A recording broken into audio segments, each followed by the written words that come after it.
Vote उसका जो जीतता नजर आ रहा हो। नहीं भाई, वोट उसका जो जीतने के बाद मेरा हर जायज नाजायज काम करवा दे।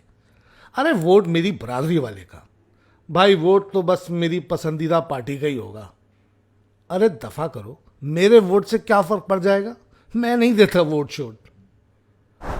भाई ये वोट है वोट, कोई रिश्वत सट्टा या मामूली चीज नहीं। क्या आपने अल्लाह का हुक्म नहीं सुना? फरमाया, अमानते अहले अमानत के सुपर्द करो। वोट ऐसे अमानतदार आदमी को दें जिसे आप बिला झिझक अपने घर की चाबियां तक दे सकते हो और आपको इत्मीनान रहे। अगर आप अपने घर की चाबियां उसे नहीं दे सकते तो इतना बड़ा इलाका इसके हवाले कैसे कर सकते हैं जहां आप रहते हो? फिर वोट एक गवाही है और अल्लाह ने फरमाया है कि इंसाफ की गवाही देने वाले बनो।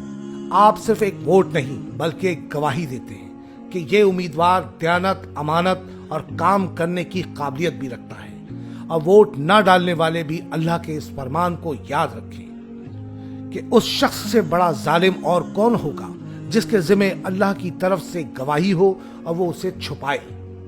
वोट उम्मीदवार के हक में एक सिफारिश भी है और अल्लाह फरमाता है कि जो भलाई की सिफारिश करेगा वो उसमें से हिस्सा पाएगा और जो बुराई की सिफारिश करेगा वो उसमें से हिस्सा पाएगा। आपके वोट से जो भी मुंतखब हुआ और उसने कोई अच्छा काम किया तो उसमें उसके वोटर को भी अजर मिलेगा, और अगर वो बुरा काम करे तो उसके गुनाह में वोटर भी शरीक होगा। जानते बूझते किसी गलत आदमी और किसी गलत पार्टी को वोट देकर अपनी आखिरत बर्बाद ना करें, क्योंकि रसूलुल्लाह सल्लल्लाहु अलैहि वसल्लम ने फरमाया, रोजे क़यामत वो शख्स सबसे ज्यादा खसारे में होगा जो दूसरे की दुनिया के लिए अपनी आखिरत खो बैठे। इसलिए वोट सोच समझ कर दें, अहल और दयानतदार उम्मीदवार को दें जिसका ट्रैक रिकॉर्ड भी साफ हो और अवामी खिदमत की सलाहियत भी रखता हो।